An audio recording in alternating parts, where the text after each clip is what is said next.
আমরা সবাই জানি যে মুঘল রাজত্ব ভারতবর্ষের ইতিহাসে অনেকটা জায়গা জুড়ে রয়েছে।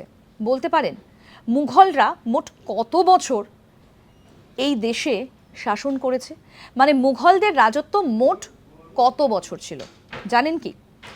1526 সালে মুঘল সম্রাট বাবর তিনি প্রথম এই রাজত্ব স্থাপন করেছেন, অর্থাৎ মুঘল সাম্রাজ্যের প্রতিষ্ঠা করেছিলেন।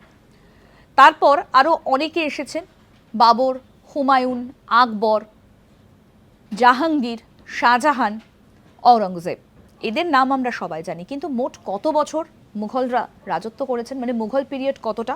1526 থেকে 1858। ভারতের সবথেকে ধনী এবং দীর্ঘতম শাসকদের মধ্যে ছিল এই মুঘলরা। তার শীর্ষে ভারতীয় উপমহাদেশে তারা বিভিন্ন অংশ তারা নিয়ন্ত্রণ করতো, অর্থাৎ মুঘল পিরিয়ড 300 বছরেরও বেশি সময়।